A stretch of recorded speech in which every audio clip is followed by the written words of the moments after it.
It's time to celebrate. Phyllis, foresight, dream of tomorrow and wonderful things to come.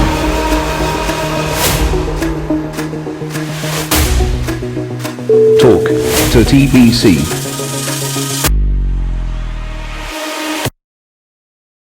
உலகமெங்கும் வாழ்கின்ற தமிழ் பேசும் மக்கள் அனைவருக்கும் வணக்கம். மீண்டும் இன்னொரு டாக் டு டிபிசி அரசியல் உரையாடல் நிகழ்ச்சியிலே இணைந்திருக்கின்றோம். இன்றும் என்னுடன் இணைந்திருக்கின்றார்கள் டிபிசியின் அரசியல் ஆய்வாளர்கள் தோழர் தம்பா, தோழர் ஜெகநாதன், தோழர் சிவலிங்கம். மூவருக்கும் வணக்கம். வணக்கம் ராம். இன்று முக்கியமாக நாங்கள் உரையாட இருப்பது ஜனாதிபதியின் யாழ் விஜயம் தொடர்பாக எங்களுடைய ஆய்வாளர்களின் பார்வை எவ்வாறு இருக்கின்ற என்ற விடயத்தையே அதிகம் கவனம் செலுத்த இருக்கின்றோம். அதே வேளை நாம் இப்பொழுது குறிப்பாக உங்களுக்கு தெரியும், தமிழரசு கட்சியின் மூத்த தலைவர்களில் ஒருவரான மாவை சேனாராஜா அவர்கள் இறைமதம் அடைந்துள்ளார்.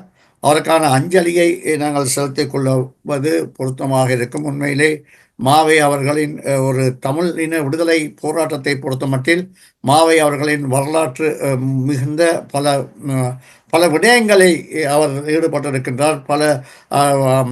பல போராட்டங்களில் ஈடுபட்டிருக்கின்றார்.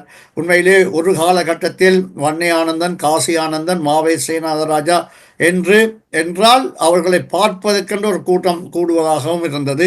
அந்த காலகட்டத்திலும் நாங்கள் அவரோடு செயற்பட்டிருந்தோம். என்னுடைய குறிப்பாக முகநூல் பதிப்பிலே மட்டக்களப்பிலே நடைபெற்ற சம்பவம் தொடர்பாக விவரித்திருந்தேன். அது தொடர்பாக விரிவாக நான் செல்லவில்லை. என்னால் நாங்கள் முக்கியமாக இந்த ஜனாதிபதியின் விடயம் தொடர்பாக பார்ப்போம். எனவே மறைந்த தலைவர் மாவை அவர்களுக்கு எங்களுடைய அஞ்சலியை தெரிவித்துக் கொண்டு, ஜனாதிபதியின் யாழ்ப்பாண விஜயம் அது ஏன் இவ்வளவு முக்கியப்படுத்தப்படுகிறது என்றால், இலங்கையின் வரலாற்றில் பல ஜனாதிபதிகள் தெரிவு செய்யப்பட்டு இருந்தாலும் கூட தமிழ் மக்களின் ஆதரவுகளை பெற்ற ஜனாதிபதியாக சந்திரிகா குமாரதுங்க மற்றும் மைத்ரிபால சிறிசேன போன்றவர்கள் இருந்தாலும் கூட இன்றைய சூழ்நிலையில் அவர்கள் கூட இந்த மக்கள் மத்தியில், குறிப்பாக தமிழ் மக்கள் மத்தியில் இவ்வளவு அந்யோன்யமாக பழகவில்லை. அவர்கள் யாழ்ப்பாணத்துக்கு சென்றார்கள், ஒன்று யாராவது பிறந்த நாளுக்கு கேக் வெட்ட சென்றிருப்பார்கள், அல்லது உல்லாச விடுதலைகளிலே பல முக்கியமான தலைவர்களை சந்தித்திருப்பார்கள், அதோடு வந்து விடுவார்கள். ஆனால் இப்பொழுது ஜனாதிபதி அனுரகுமார திசாநாயக்க அவர்கள்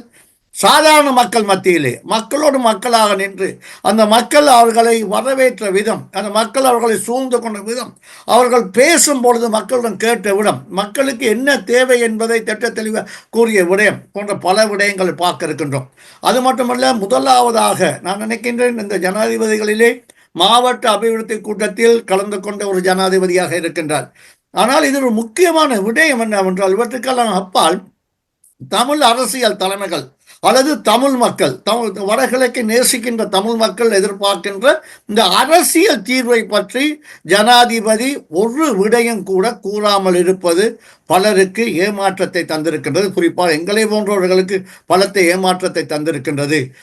உண்மையிலே எவ்வாறு ஜனாதிபதி பல்வேறு அபிவிருத்தி திட்டங்களை நடத்தினாலும் அபிவிருத்தி செய்தாலும் மக்களுக்கான வேலை வாய்ப்பை கொடுத்தாலும் தமிழ் மக்களுக்கான ஒரு அரசியல் பிரச்சனை இருக்கிறது என்பதை அவர் கவனத்தில் கொண்டு அதற்கான வழிமுறைகளை கையாள வேண்டும், அதற்கான அழுத்தங்களை இருக்கின்ற தமிழ் கட்சிகள் கொடுக்க வேண்டும் என்ற எண்ணத்தோடு திரு சிவலிங்கம், ஜனாதிபதி அவர்களின் யாழ் வருகை அல்லது யாழ் பயணத்தை பற்றி நீங்கள் எவ்வாறு புரிந்து கொள்கிறீர்கள்? அனைவருக்கும் வணக்கம். நீங்கள் குறிப்பிட்டது போலத்தான் ஒரு வரலாற்று முக்கியத்துவம் வாய்ந்த இலங்கையின் அரசியல் தலைவர்களில் இதுவரையும் ஒரு வரலாற்று மாற்றம் என்று அடையாளப்படுத்தக்கூடிய விதத்தில், அதுவும் குறிப்பாக பிரபாகரன் அவர்களுடைய பிறந்த இடமான வல்வெட்டித்துறைக்கு நாட்டின் உயர் தலைவர் ஒருவர் சென்றிருப்பதும் அங்கு பகிரங்க கூட்டம் ஒன்றை நடத்தி இருப்பதும் மிக வரலாற்று முக்கியத்துவம் வாய்ந்தது. அது மட்டுமல்ல,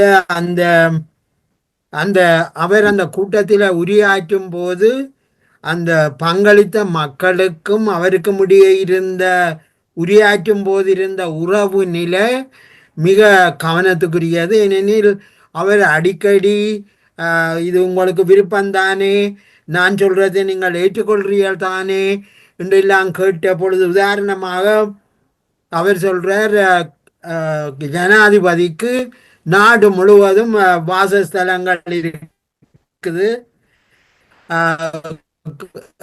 காங்கேசந்துறையிலையும் ஒன்று இருக்குது. நான் அதை எனக்கு வீடு தேவையில்லை. அது மாதிரி ஜனாதிபதிக்கும் இவ்வளவு தொகையான வீடுகள் தேவையில்லை. நான் அந்த காங்கேசந்துறையில் உள்ள வீடை ஒரு பல்கலைக்கழகமாக மாற்ற யோசிக்கிறேன். சரிதானே என்று அவர் சொன்ன பொழுது மக்கள் கையை தட்டி ஓம் என்று சொல்லினோம். அவர் அது ஓமண்டு தானும் திருப்பி சொல்லி இவ்வாறு பல உரையாடலுக்கு மக்கள் கைதட்டி இருக்கிறத பார்க்கும் பொழுது முதலாக ஒரு சாமானிய மனிதன் ஒருவர் நாட்டின் தலைவராக வந்திருக்கிறத மக்கள் ஏற்றுக்கொண்டிருக்கிறதையும் பார்க்கக்கூடிய இருக்குது. அந்த அவருக்கும் சாதாரண மக்களுக்கும் இடையான உறவு நிலை ஏனைய அரசியல் தலைவர்கள் மிகவும் தூர இடைவெளி வச்சுத்தான் அவர்களுடைய உறவு நிலை இருந்தது. அதை நாங்கள் ஒரு முக்கியமான மாற்றமாக பார்க்க முடியும். அடுத்தது அவர்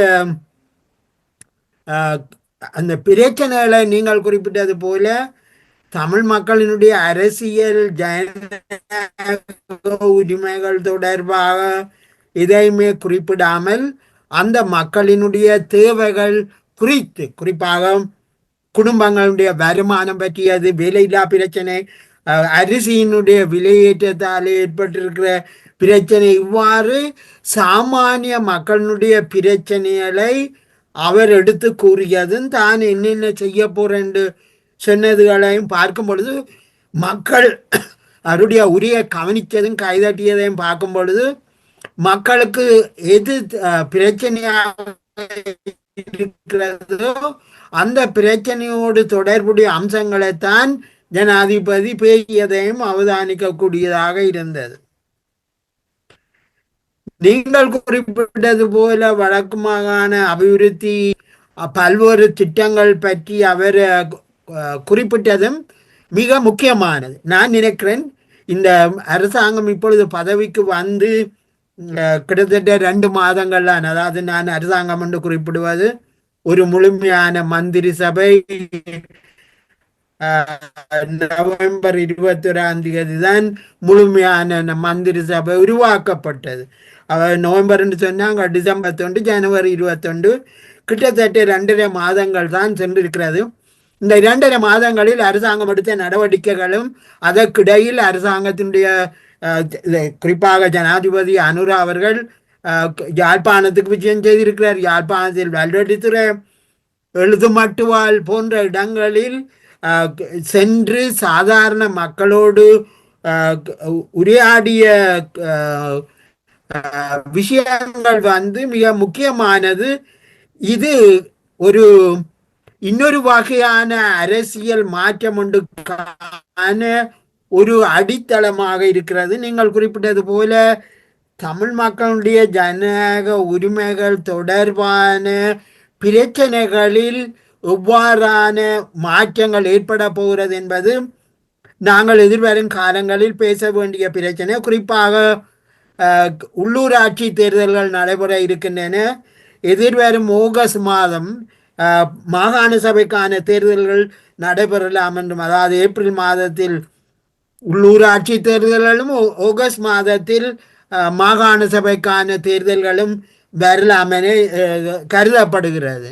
இங்கு நாங்கள் எதிர்வரும் காலங்களில் எங்களுடைய கவனத்துக்குரிய அம்சம் என்னவென்றால், மாகாண சபை தேர்தல்களை மட்டும் நடத்துவதன் மூலம் மாற்றங்கள் ஏற்பட்டு விடுமா என்கின்ற ஒரு முக்கியமான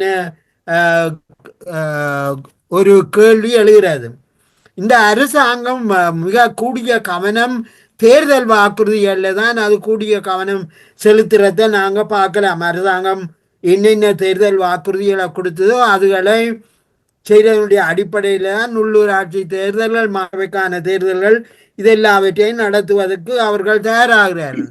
இங்கு நான் குறிப்பிட வேண்டிய முக்கியமான கேள்வி என்னென்றால், அரசாங்கம் மாகாண சபை தேர்தல்களை நடத்துவதாக இருந்தால் முக்கியமான கேள்வி அதிகார பரவலாக்கத்தை அது மேற்கொள்ளுமா என்பதுதான். கடந்த காலங்களில் குறிப்பிட்டது போல மாகாண சபையினுடைய அதிகாரங்கள் மிகவும் குறைக்கப்பட்டிருக்கிற இந்த நிலையில் தேர்தலுக்கு பிற்பாடு அதிகார பரவலாக்கத்தை அது மேற்கொள்ளுமா? ஏற்கனவே வாக்குறுதி அளித்த மாதிரி 11வது திருத்தத்தில் இருக்கிற அம்சங்கள் முழுமையாக அது நடைமுறைக்கு வருமா? இந்த கேள்விகள் ஏன் இந்த கேள்விகளை கேட்க வேண்டி இருக்கின்றால், சிங்கள பகுதிகளில் மாகாண சபை தேர்தல்களை கடந்த காலங்களில் வைக்காமல் கடத்தியதுக்கு பிரதான காரணம் மாகாண சபை தேர்தல்கள், குறிப்பாக வடக்கு கிழக்கு மாகாண சபை தேர்தல்கள் நாட்டினுடைய பாதுகாப்புக்கு ஆபத்து என்று சொன்னார்கள். அது மட்டுமல்ல, இந்த தேர்தல்கள் மாகாண சபை தேர்தல்கள் அதிகார வர்க்கத்தினருக்கு ஆதரவாக இல்லாட்டி அவர்கள் வைக்க மாட்டார்கள் என்ற கருத்து நிலவியது. ஆனால் இப்பொழுது தெரிகிறது அரசாங்கம் தனக்கு தோல்வியோ வெற்றியோ தேர்தல்களை வைக்கப் போகிறதாக தெரிகிறது. எனவே நாங்கள் இந்த நாட்டில், அதாவது ஜனாதிபதி தேர்தல் காலங்களில் குறிப்பிட்ட மாதிரி, இந்த நாடு பல்லினங்கள் வாழ்கிற நாடு, பன்மைத்துவ ஜனநாயகத்தை கொண்ட நாடு, நாங்கள் ஜனநாயகத்தை பாதுகாப்பதற்காக நாங்கள் முற்றுமுழுதாக எங்களை அர்ப்பணிச்சிருக்கிறோம், நாட்டை ஒரு ஜனநாயக ஆட்சி கட்டுமானத்துக்கு மாற்ற போகிறோம். இவ்வாறு சொல்கிற அரசாங்கம் 13வது திருத்தத்தின் அடிப்படையிலான அதிகார பரவலாக்கல் அம்சங்களை நடைமுறைப்படுத்துமா? இது தொடர்பாகவே நாங்கள் எதிர்வரும் காலங்களில் எங்களுடைய விவாதங்களை நகர்த்த வேண்டும். தொடரலாம்.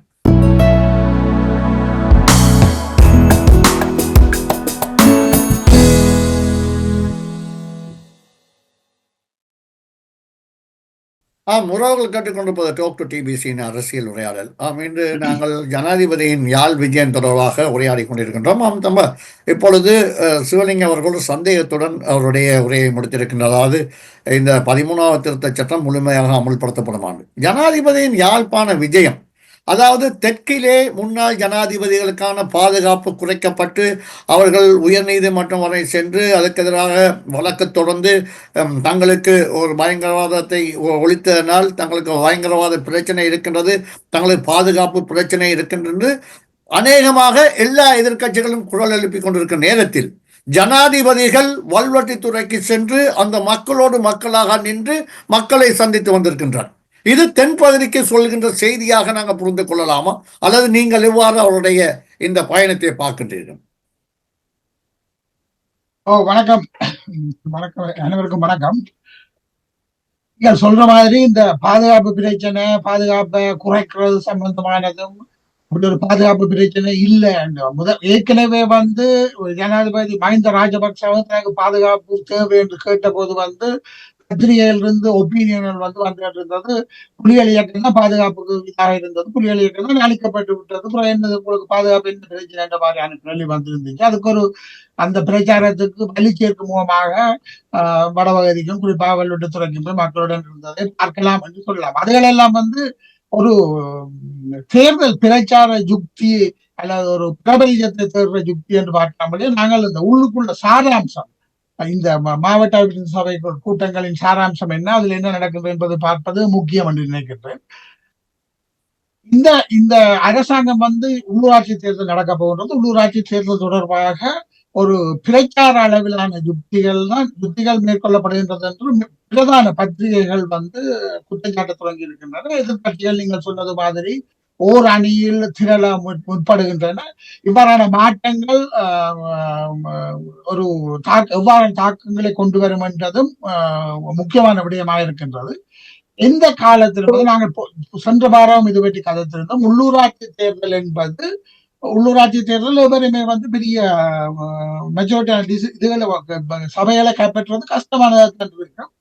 தற்போது ஏற்கனவே கடைசியாக இருந்த உள்ளூராட்சி சபைகளில் எண்ணிக்கைகளிலும் பார்க்க தேசிய மக்கள் சக்தி கூடுதலான எண்ணிக்கை கொண்ட உறுப்பினர்களை வடக்கு கிழக்கு உட்பட இலங்கையில் எடுக்கும் என்பது எல்லோருக்கும் தெரிகின்றது. அதுதான் பொதுவான அனுமானமாக இருக்கின்றது.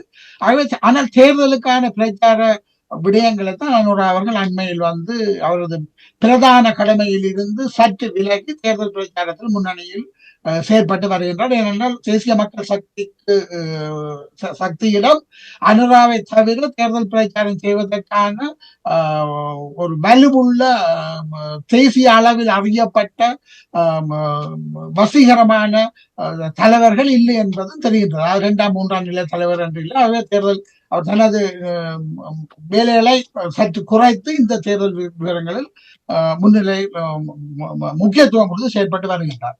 இனி வடமாகாணத்தில் யாழ் மாவட்டத்தில் நடந்த மாவட்ட அபிவிருத்தி சபை கூட்டத்தில் அவர் கலந்து கொண்டது முக்கியமானது. அன்னைக்கு முதல்வருக்கு கடைசியாக ரணில் அவர்களும் இந்த மாவட்ட சபை கூட்டம் ஒன்றில் கலந்து கொண்டார் என்று நினைக்கிறேன். எனக்கு கூட தெரிகிற நீங்கள் முதல் தரம் என்று கூறுவீர்கள்.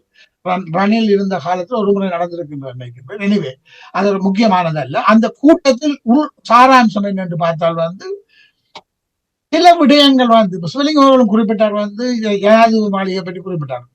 வடமாகாணத்தில் காங்கேசன் துறையில் இருக்கின்ற ஜனாதிபதி மாளிகை ரணிலின் காலத்திலேயே அது அந்த ஒரு நடிகையை கொண்டு ஒரு பெரிய ஆர்ப்பாட்டம் எல்லாம் பண்ணி ஒரு காசெல்லாம் சேர்த்து ஒரு கல்லூரி ஒன்று அமைக்கிறதுக்காக அந்த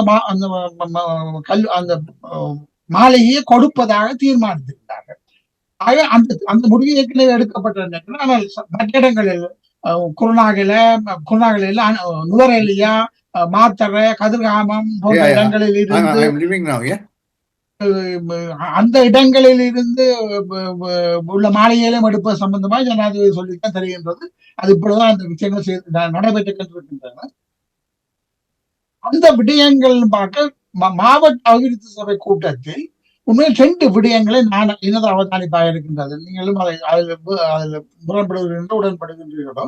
ஒன்று யாழ்ப்பாணத்தில் இருக்கக்கூடிய தெரிவு செய்யப்பட்ட பிரதிநிதிகள் அதிகாரிகள், மற்றது சந்திரசேகரன் அமைச்சரவை தலைவராக இருக்கின்ற ஜனாதிபதி அக்ராசனர் இடத்தில் அந்த நடத்தினாங்க.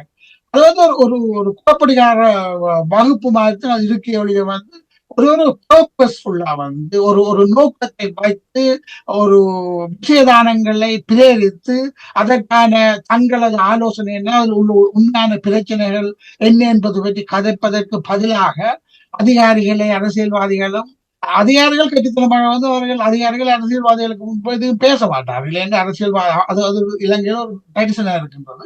அவர்கள் பேசாமல் இருக்க அதிகாரிகளை குற்றஞ்சாட்டும் பாணியில் கதைக்கிறது இருக்கு. ஜனாதிபதி கூட ஒரு ஆக்களை கேள்வி கேட்டு மடக்கிற மாதிரியான விஷயங்கள் தான் நடந்தது. அதுவும் அவதானிக்கக்கூடிய இருந்தது. நீங்கள் வீதி அபிவிருத்திக்கு எவ்வளவு செலவழிக்கணும் உங்களுக்கு தெரியுமான ஒரு கட்டத்தில் கேட்டார் என்று பத்திரிகை செய்து சொல்லுகின்றது. அது ஜனாதிபதி கேட்க வேண்டிய கேள்வி இல்லை. அது ஜனாதிபதி வீதி அபிவிருத்திக்கு செலவழிக்கப்படுகின்றன அதிகாரிகளிடம் கேட்டு அதிகாரிகள் கட்டாயவருக்கு முழு விவரங்கள் உடனடியாக கொடுக்க வேண்டிய கடற்படவர்கள் இருக்கு. அதுக்காக அவர்கள் வேலைக்கு வைக்கப்பட்டிருக்கிறார்கள். அல்லாட்டி அவர்களது வேலையை தூக்கிடக்கூடிய அதிகாரம் ஜனாதிபதிக்கு இருக்கு. அதை இதில் பிரஸ்தாபித்து இருப்பது அது ஒரு பிரச்சார யுக்தியாக இருக்கிறது. எனவே சில முக்கியமான விடயங்களை ஆக்கபூர்வமான விடயங்களை ஜனாதிபதி சொல்லி அது கன விடயங்கள்ல ஒன்று இடம்பெயர்ந்தவர்களுக்கு காணி வழங்குவதாக கூறுகிறார். அப்ப இவற்றை மார்க் பண்ணி வைக்கணும்னு நினைக்கிறேன். தமிழ் பேசும் மக்கள் இதை பற்றி தான் அவதானமா இருப்பாங்க. ஜனாதிபதியின் காலம் 4.5 வருடங்களுக்கு மேலாக இருக்கின்றது. இந்த மாதம் ஜனவரி மாதம் 31ஆம் தேதி நடைபெற்ற மாவட்ட கூட்டத்தில் ஜனாதிபதிகள் வாக்குறுதி அளித்த விடயங்களாக இடம்பெயர்ந்தவர்கள் தற்பொழுதும் இடம்பெயர்ந்து இருக்கக்கூடியவர்களை உடனடியாக காணி கொடுத்து அவர்கள் தங்களது காணிகள் குடியமர்த்த வேண்டும் என்று கூறியிருக்கின்றார். மற்றது தமிழ் போலீசார் அதிக அளவில் நியமிக்கப்பட வேண்டும் என்று கூறியிருக்கின்றார். தமிழ் வடக்கு கிழக்கில் சேவையாற்றக்கூடிய எல்லா சகல தரநிலைகளிலும் உள்ள போலீசாரை நியமிக்க கூறியிருக்கின்றார். இந்த விடயங்களை இந்த 4.5 வருடத்தில் இந்த அளவிற்கு ஜனாதிபதி நேற்று கூறியிருந்த விடயங்களில் 50% விடயங்களை இந்த ஜனாதிபதி செய்வாராக இருந்தால் அது இந்த ஜனாதிபதி நிரந்தரமாக அவர் சொல்ல வாக்குறுதியை காப்பாற்றக்கூடிய அவர் ஒரு ஜனாதிபதி. அவருக்கான எல்லா இதுகளும் அவருக்கு இருக்கின்றது. இடம்பெயர்ந்த காணி வழங்கு, தமிழ் போலீசார் நியமித்தல், அல்லது பரந்தன் மாங்குளம் காங்கேசன் துறையில் 3 தொழில் வலயங்களை நிர்மாணிக்க போவதாக இது ஒரு நல்ல விஷயமாக இருக்கின்றது. அது நிர்மாணிக்கப்பட வேண்டும். இதுக்கு முதல் யாரையுமே இப்பொழுது குறை சொல்ல தேவையில்லை. 3/2 பெரும்பான்மை பாராளுமன்றத்தில் இருக்கின்றது. நிறைவேற்ற அதிகாரம் ஜனாதிபதியிடம் இருக்கின்றது. ஆக இந்த 3 பரந்தன், மாங்குளம், கேகேஎஸ் 3 வலயங்களிலும் அவர் தொழில் வலயங்கள் நியமிக்கணும். அதற்கு புலம்பெயர் மக்களிடம் இருந்து முதலீட்டை கோருகின்றார். இவ்வாறு நியமிக்கப்பட்டால், இவ்வாறு நிர்மாணிக்கப்பட்டால் தொழில் வலயங்கள் நிச்சயமாக தனிப்பட்ட ரீதியிலோ இல்ல கூட்டாக புலம்பெயர் மக்கள் அதற்கான பாதுகாப்பு உத்தரவாதங்கள் இருக்குமா? பாதுகாப்பு என்று சொல்லும்போது நிதி முறையாக போட்ட நிதிகளை எடுக்கக்கூடிய வாய்ப்புகள் இருக்குமாக இருந்தால் நிச்சயமாக புலம்பெயர்ந்தவர்கள் கணிசமான அளவு முதலீடுகளை செய்வார்கள். ஆகவே அது ஒரு நல்ல விஷயம். அடுத்ததாக 25 லட்சம் சுற்றுலா பயணிகள் வர இருக்கின்றார்கள். ஆகவே வடமாகாணத்தில் குறிப்பாக சுற்றுலா மையங்களை விஸ்தரித்து அதிகரிக்க போவதாக கூறுகின்றார். அதை மார்க் பண்ணி வைத்திருக்கணும். நாங்கள் அதை எவ்வளவு தூரம் அதிகரிக்கின்றார் என்று. அதுக்கு அடுத்ததாக வைத்தியசாலைகளை பற்றி தற்பொழுது தெல்லிப்பளை, பருத்தித்துறை ஆதார வைத்தியசாலை 1 கோடி ரூபாய் செலவில் புனர் நிர்மாணம் செய்யப்பட்டு வடமாகாணத்துக்கே பாவிக்கக்கூடிய சிறுவர் நல பிரிவு அங்கு நிறுவப்பட்டிருக்கின்றது. அதே போல தெல்லிப்பளை, காவச்சேரி, பருத்தித்துறை ஆகிய மற்ற ஊராட்சித்துறை வைத்தியசாலைகள் தரம் உயர்த்தப்படுமா இருந்தால் வடமாகாணத்துக்கு முழுக்களுக்கு சேவை செய்கின்ற யாழ் வைத்தியசாலையின் பாரம் குறையும் என்று சொல்லப்படுகின்றது. இந்த 3ம் செய்யப்படுமா என்பதில் மக்கள் விழிப்பார்கள். இந்த விடயங்களில் தான் மற்றது தீவு பகுதிக்கு படகு சேவை சீர்படுத்த வேண்டும் என்று சொல்லுகின்றார். மற்றது பல மில்லியன் ரூபாய் செலவில் கிராமிய வீதிகள் புனரமைக்கப்பட்டு போக்குவரத்து கிராமங்களில் பஸ் சேவைகள் போக்குவரத்துகள் அதிகரிக்கப்படும் என்று சொல்லியிருக்கின்றார். யாழ்ப்பாண மாநகர சபை கட்டிடம், அதாவது யாழ்ப்பாணத்துக்கு ஒரு கலங்கரை விளக்கம் போல இருக்கின்ற, யாழ்ப்பாணத்துக்கு ஒரு பெருமை தரக்கூடிய அந்த கட்டிடத்தின் அரைகுறையாக இருக்கின்றது. 400 மில்லியன் செலவில் அது புனரமைக்கப்படும் என்று உறுதி அளித்திருக்கிறார். இது உடனடியாக செய்யப்படும் சொல்லியிருக்கிறார். ஆகவே இந்த 4.5 வருடங்கள் இந்த ஜனாதிபதிக்கு இருக்கின்றது. நாங்கள் எல்லாத்தையும் பிழை சொல்லி கண்டு குற்றங்குறை காணுவதில் மாத்திர நேரத்தை விலக்கெடுத்தாமல் இந்த விடயங்களை தமிழ் அரசியல் தலைவர்களும் பொதுமக்களும் கிரகித்துக் கொண்டு ஒவ்வொன்றாக ஜனாதிபதியையும் முக்கியமாக வடமாகாணத்தில் வடக்கு கிழக்கில் இன்று பெரிய கட்சியாக இருக்கக்கூடிய தேசிய மக்கள் சக்தி பாராளுமன்ற உறுப்பினர்களையும் தேசிய மக்கள் சக்தியில் கணிசமாக தெரிவு செய்யப்பட்ட ஒரு சில உள்ளூராட்சி சபைகளை கூட கைப்பற்ற காத்துக் கொண்டிருக்கின்ற தேசிய மக்கள் சக்தி உள்ளூராட்சி உறுப்பினர்களிடமும் மத்திய உறுப்பினர்களிடமும் இந்த அரசியலில் இங்க படம் காட்டிக்கிட்டு யூடியூபர்ஸ் மாதிரி அதுல இருந்து கலெக்ட் என்று போவதால் பிரயோசனம் இருக்காது என்பதை பழைய அரசியல்வாதிகளுக்கு ஆறுதலாக அவர்களை கூப்பிட்டு ஒரு பக்கத்தில் வைத்து விளங்கப்படுத்தி, நீங்கள் தம்பி மாதிரி அப்படி இப்படி கதைச்சு ஒன்றும் செய்யல, அதுவும் கூட நல்லெண்ணம் விளங்குகின்றது. ஆனால் நீங்கள் இது சம்பந்தமாக ஆக்கபூர்வமாக விஷயங்களை செய்வதற்கு ஒருமுகப்பட்டு அனைவரும் செயற்பட வேண்டும். இனி தேர்தல்கள் வராது, நீங்கள் தேசியம் அப்படி என்றெல்லாம் சொல்லி தேர்தல் வைக்கிறதுக்கான நேரம் எல்லாம் முடிந்து விட்டது. உள்ளூராட்சி தேர்தலும் கூறியவரும் மாகாண சபை தேர்தலும் இந்த வருடத்துக்கு நிச்சயமாக நடக்கும். அது முடிந்த பின்பு 4 வருடங்களுக்கு இந்த தேர்தலும் இருக்காது. ஆகவே இந்த விடயங்களில் கவனம் செலுத்தி மக்களின் தேவைகளையும் உள்கட்டுமானங்களையும் ஒரு அர்த்தபூர்வமுள்ள வளர்ச்சியையும் மக்களுக்கு ஒரு பாசிட்டிவான மனநிலையம் கொண்டு வருவதற்காக நாங்கள் பாடுபடுவோம் என்று நினைக்கின்றேன். அதை நோக்கித்தான் மக்கள் வழிநடத்தப்படுவோம் என்று நினைக்கின்றேன்.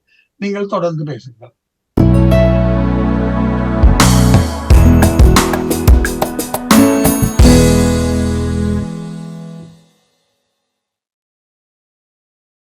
உறவுகள் கேட்டுக்கொண்டிருப்பது டாக் டு டிபிசியின் அரசியல் உரையாடல்.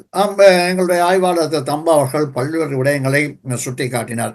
குறிப்பாக வடபகுதியிலே அமைக்க இருக்கின்ற தொழில்பேட்டைகள், உல்லாச பயணிகள் வருகை தொடர்பாக எவ்வாறான மையங்களை அடையாளம் காண போகின்றோம் என்று. அதை விட ஜனாதிபதி இன்னொரு விடயத்தையும் சொன்னார்.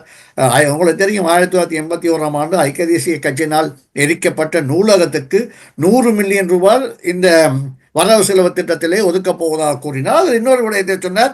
உங்களை போன்றவர்கள் அங்கே போய்த்தானே விண்ணப்ப படிவங்கள்லாம் அங்கே நிரப்புகிறீர்கள், அதற்காக முயற்சியை செய்வதற்கு நான் அந்த வசதியை செய்து தருகிறேன் என்று சொன்னார். மற்ற 2000 தமிழ் பிரதிநிதிகளே இணையுமாறு கேட்டிருக்கின்றார். அவர்கள் நியமிப்பதை விட வடபகுதியிலிருந்து இணைந்து கொள்ளுமாறு கேட்டிருக்கின்றார். உண்மையிலே ஒரு ஆரோக்கியமான விடயம். தம்பா அவர்கள் கூறியது போன்று ஜனாதிபதி கூறிய விடயங்களில் எவ்வளவு தூரம் செய்கின்றார் என்பதை பொறுத்துத்தான் அடுத்த கட்ட நடவடிக்கை இருக்கும். ஆனால் நியாயமான நிதி வடகிழக்குக்கு ஒதுக்க இருப்பதை நாங்கள் இந்த வரவு செலவு திட்டத்தில் பார்க்கலாம். நேற்று உடனே அந்த மாவட்ட அபிவிருத்தி கூட்டத்திலே கேட்கப்பட்ட கேள்வி ஒன்று கொழும்பு யாழ்ப்பாணம் புகையிரத சேவை தொடர்பாக. அதன் புகையிரத சேவை ரயில் சேவை இன்று புதிய ரயிலுடன் ஆரம்பிக்கப்பட்டிருப்பதையும் நாங்கள் காணக்கூடிய இருந்தது. மற்ற ஒன்று எதிர்வரும் 15ஆம் தேதி ஆரம்பிக்கப்பட இருப்பதாக கூறப்படுகிறது. அதாவது ஜனாதிபதியை பொறுத்தவரையிலே தமிழ் மக்களுடைய அரசியல்ல ஜனாதிபதியினுடைய வரவும் ஒரு நீண்ட கால தமிழ் மக்களுடைய அரசியல் போராட்டத்திலே ஒரு 7 வருடங்களுக்கு கிட்ட என்று நினைக்கின்றேன்.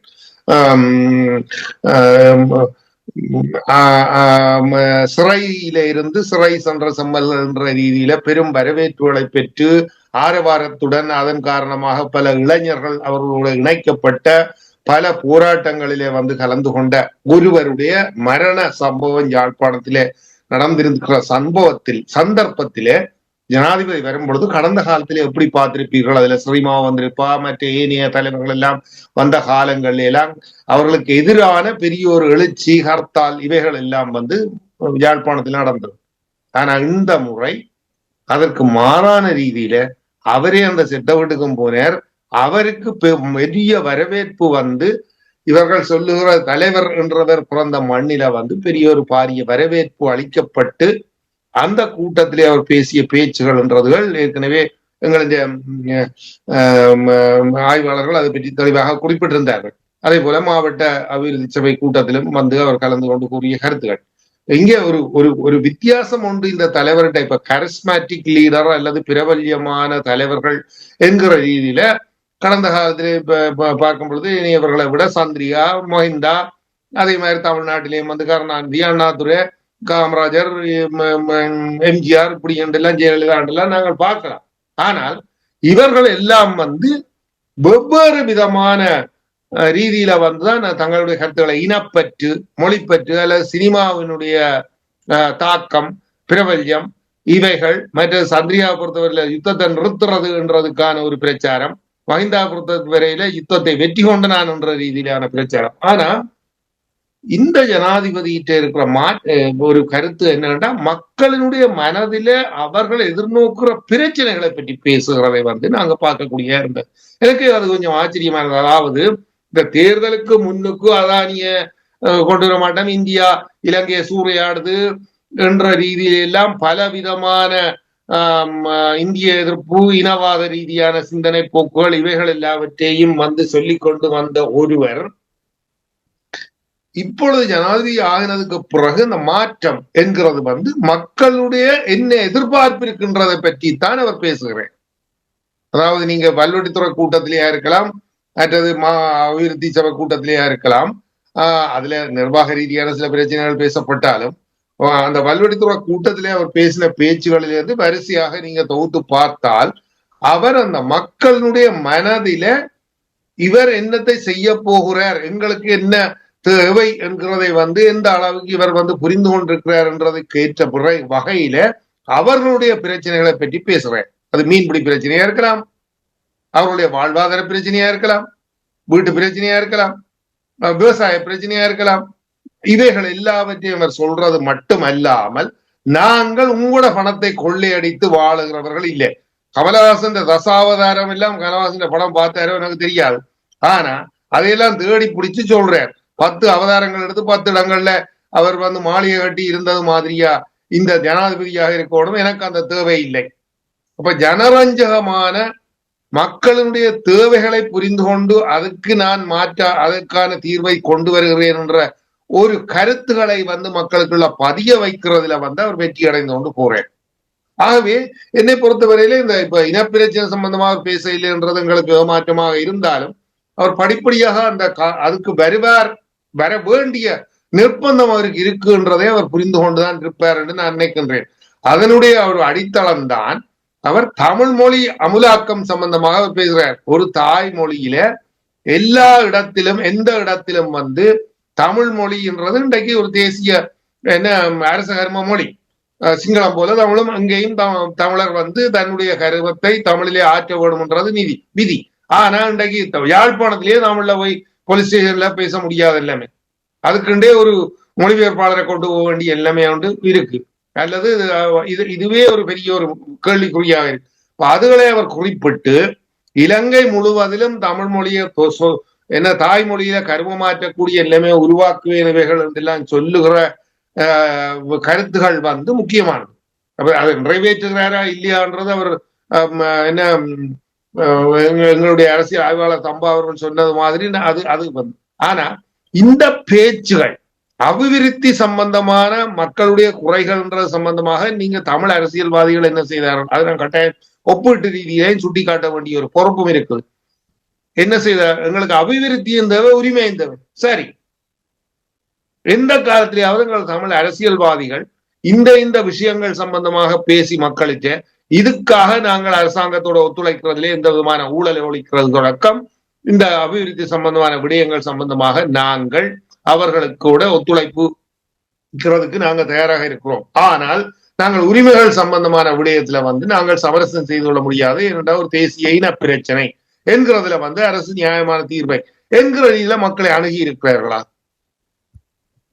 எந்த காலத்திலும் வந்து தேசிய ரீதியாக இந்த என்ன ஒற்றுமைப்படணும் ஒற்றுமைப்படும் புலின்ற காலத்துல தானே எல்லாரும் ஒற்றுமையா இருந்த நீங்க மற்றவையெல்லாம் துரோகிகள் தானே. என்னது சாதிச்சு நீங்கள்? அதனுடைய இந்த ஒற்றுமை கோஷம் தேசியவாதம் என்கிறதுகள் எல்லாம் வந்து தமிழ் மக்களுக்கு இவர்களுடைய புலுடா அரசியல் என்றது மிக தெளிவாக அவர்களுக்கு தெரியும். ஆகவே இந்த அணி சேர்க்கிறதும் இதுகள் எல்லாம் வந்து தமிழ் மக்களுக்கு நியாயமான ரீதியில பிரச்சனைகளை தீர்ப்பு கொண்டு வராது. செய்ய வேண்டிய விடயங்கள் இந்த அபிவிருத்தி சம்பந்தமான ரீதியில அரசு என்ன சொல்லுகிறது, அதை நிறைவேற்றுகிறதுக்கு என்ன முயற்சிகளை நாங்கள் ஒத்துழைப்பு கொடுக்கிறது. தேசிய இனப்பிரச்சனை ரீதியில அரசியல் ரீதியாக இன்றைக்கு முன்வைக்கப்பட்டிருக்கிற அல்லது இருந்து கொண்டிருக்கிற மாகாண சபையினுடைய அதிகாரங்கள் இவைகள் என்றதுகள் கொடுக்கிறதால வந்து உங்களுக்கு நீங்க வல்வெட்டித்துறையிலேயே வந்து எந்த விதமான பாதுகாப்பும் இல்லாமல் மக்களோட நின்று நீங்க அளவலாகக்கூடிய ஒரு நிலைமையில இருக்கல இந்த புலியின் பூச்சாண்டியை காட்டி எங்களினுடைய அரசியல் உரிமைகள் சம்பந்தமாக தொடர்ந்து வந்து இனவாதம் பேசுகிறவர்களுக்கு வந்து நீங்க எந்த அளவுக்கு அதை நிறைவேற்ற போகிறீர்கள், இதுகளெல்லாம் பொய் என்று நிரூபிக்க போகிறீர்கள் என்ற கேள்விகள் எல்லாம் தமிழ் அரசியல் தலைவர்கள்ட்ட இருக்கு. ஆகவே இவர்கள் கற்றுக்கொள்ள வேண்டியது இதுல இருந்து எந்த அளவுக்கு அனுராதை கற்றுக்கொண்டு மக்களிடம் எப்படி அவர் அணுகுகிறார், என்ன விடயங்களை பேசுகிறார், சொன்னது மாதிரி அந்த ஒவ்வொரு பிரச்சனைகளையும் வந்து அணுகும் பொழுது எப்படி ஜனரஞ்சக ரீதியாக மக்களுடைய அனுதாபத்தையும் மக்களுடைய ஆதரவையும் மக்களுடைய பிரச்சனைகளுக்கு தீர்மானம் மக்கள் வந்து அங்க கேள்வி எழுப்பையில அரிசி விலை கூடிட்டதும் இல்ல இதுகளுக்கு என்ன தீர்மானம் கேட்கல, பொருள்கள் தட்டுப்பாடு இருக்குன்றலாம் கேட்கல. இப்ப அதை எந்த விதத்துல கையாளுகிறார்ன்ற ரீதியில வந்து அது தென்னிலங்கையிலும் சரி யாழ்ப்பாணத்திலும் சரி சரியா இந்த ரீதியில வந்து எப்படி கையாளுகிறார்ன்றது வந்து இவர்கள் ஒரு பாடமாக கொண்டு அரசியல் ரீதியான பிரச்சனை என்ன, அடிப்படையான பிரச்சனை என்ன தமிழ் மக்கள் எதிர்நோக்குகிறது, ஏன் இந்த மக்கள் எங்களை விட்டு விலகி போகிறார்கள் என்றதை புரிந்து கொள்ளக்கூடிய அரசியல் தலைமைத்துவம் வந்து தமிழ் மக்களுக்கு இன்றைய காலகட்டத்தில் இல்லை என்றது வந்து இதன் மூலம் தெரிகிறது. எந்த தமிழ் அரசியல்வாதிகளை இவ்வளவு பேரை கூட்டக்கூடிய அல்லது இவ்வளவு செல்வாக்கு செலுத்தக்கூடிய எல்லாமே அங்க இல்லையே. அப்ப கடந்த காலத்துல ஜனாதிபதி வருகிறார் என்று சொல்லி சொன்னா ஒரு போராளி வந்து நீண்ட காலம் வந்து தமிழ் மக்களுடைய அவருடைய அரசியல் இறுதி காலங்களில் அவருடைய அரசியல் சம்பந்தமாக பல விதமான விமர்சனம் இருக்குது. ஆனால் அவர் பல அர்ப்பணிப்புகளை செய்திருக்கிறார் என்றதை நாங்க புரிந்து கொள்ள தானே வேணும். அந்த அனுதாப ரீதியான அலை என்றது ஏற்படாமல் இருந்ததுக்கு என்ன காரணம்? இன்றைக்கு தென்னிலங்கை தலைவர்கள் வந்து இவ்வளவு மக்களை சந்தித்து கொண்டு போகிற அளவுக்கு வந்து மக்கள் ஆதரவு கொடுக்கிற ஒரு நிலைமை ஏற்பட்டிருக்கிறதுன்றதுக்கு யார் காரணம்? ஆகவே இங்கே இருக்கிற இந்த தவறுகள் நிவர்த்தி செய்யப்பட்டு நியாயமான தமிழ் மக்களுடைய பிரச்சனைகள் சம்பந்தமாக அணுகக்கூடிய ஆற்றல் உள்ள தலைவர்கள் வந்து இன்றைக்கு இல்லாமல் இருக்கிறது தமிழ் மக்களுக்கு இருக்கிற பெரிய ஒரு துரதிருஷ்டம். அந்த துரதிருஷ்டத்தை நீக்கக்கூடிய அளவுக்கு வந்து குறைந்தபட்சம் வந்து தேசிய மக்கள் சக்தியில இருக்கிறவர்களாவது அதனை புரிந்து கொண்டு ஓரளவுக்கு வளர்ச்சி அடைவார்களா, மஹிந்தாவின் என்ன மன்னிக்கணும் அனுராவிடமிருந்து கற்றுக்கொள்வார்களா என்றதையும் நாங்க பொறுத்திருந்தான் பார்க்க வேண்டும். அப்படி அவர்கள் கற்றுக்கொண்டு அதுக்கான வழிகளை தேடுவார்கள் என்று சொல்லி சொன்னா அவர்கள் வளர்ச்சி அடையலாம். இல்லாவிட்டால் தமிழ் மக்களுடைய அரசியல் இதே மாதிரி தான் தொடர்ந்து நீடிக்குமாக இருந்தால் தமிழ் மக்கள் தொடர்ந்து சின்னாபின்னப்பட்டு அவர்களுடைய அரசியல் உரிமைகள் என்றதுகள் எல்லாம் எந்த அளவுக்கு வந்து நிறைவேற்றப்படக்கூடிய நிலைமையை உருவாக்கின ஒரு பொறுப்பை சுமக்க வேண்டிய இவர்கள் தமிழ் அரசியல் தலைவர்களாகத்தான் இருக்க வேண்டும். இந்த மாவட்ட அபிவிருத்தி சபை கூட்டத்தில் கஜேந்திரகுமார் என்ன பேசினார்? இப்ப நாங்க அதை இன்னொரு சந்தர்ப்பங்கள்ல பேசலாம். கஜேந்திரகுமார் என்ன பேசினார்? ஊசி என்ன பேசிச்சது? இதுகள் எல்லாத்தையும் பார்க்கல தெரியும். ஒன்று விகார எடுன்னு சொல்லி சொல்லுது புத்தரசிலேயோ, ஒன்று இல்ல புத்தரசிலேயோ இடிக்க கூடாதுன்னு சொல்லி. இதா பிரச்சனை தமிழர்களுக்கு. நீங்கள் என்னத்துக்கு அங்க உண்மையிலேயே இந்த தனியார் காணியைத்தான் அவர்கள் அபகரித்திருக்கிறார்கள் அல்லது அடாவடித்தனம் செய்கிறார்கள் என்று சொல்லிச்சுன்னா ஏன் இதுவரைக்கும் நீதிமன்றத்துக்கு போகல? நீங்க தான் பெரிய சட்டத்தரணிகளை, நீதிமன்றத்துக்கு ஏன் போகல? உங்களுக்கு ஆதாரம் இருக்குண்டா அந்த நீதிமன்றத்துக்கு போய் அதை நிரூபியுங்கள். அப்ப அரசாங்கம் என்ன செய்யறான்ற ஒரு நிர்பந்தம் ஒன்றை ஏற்படுத்தலாமே. அதை விட்டு பிரச்சாரத்துக்காக இவைகளை பேசிக் கொண்டிருக்கிறது மக்களுக்கு தீர்வாகாது. நீங்கள் சட்ட ரீதியாகவும் மக்களுக்கு கூடாகவும் போராட்ட ரீதியாக இவைகள் முன்னெடுக்கப்பட வேண்டும். அதே நேரத்தில் அபிவிருத்தி சம்பந்தமான ரீதியில என்னென்ன அரசாங்க திட்டங்களை கொண்டு வருகிறது என்று சொல்லிச்சுடா அதை மக்களை சென்றடையக்கூடிய ஒரு பொறுப்பு உங்களுக்கு இருக்குத்தானே, மக்கள் பிரதிநிதிகளுக்கு. அதை நிறைவேற்றுவதற்கான முயற்சிகளை நீங்க எந்த அளவுக்கு எடுக்கிறீர்கள் என்கிறதுல எந்த அளவுக்கு இவர்கள் இதை பற்றி பேசுகிறார்கள். ஆகவே அனுரா பேசிய இந்த விடயங்கள் மக்களே அவரை நோக்கி நகர்கிறார்கள், அவரை நோக்கி ஆகர்ஷிக்கப்படுகிறார்கள் என்றதுல புரிந்து கொண்டு அதற்கேத முதலில் தங்களை திருத்திக் கொள்ளாவிட்டால் தமிழ் மக்கள் இவர்கள் எல்லாரையும் தூக்கி எறிகிறதுக்கு வெகு தூரம் இல்லை என்றதை புரிந்து கொள்ள வேண்டும் என்றதான் என்னுடைய கருத்து. நன்றி. உறவுகள் இதுவரை கேட்டது டாக் டு டிபிசியின் அரசியல் உரையாடல். மீண்டும் இன்னொரு நிகழ்ச்சியிலே சந்திப்போம் உறவுகளே. நன்றி, வணக்கம். It's time to celebrate. Phyllis Forsyth, dream of tomorrow and wonderful things to come.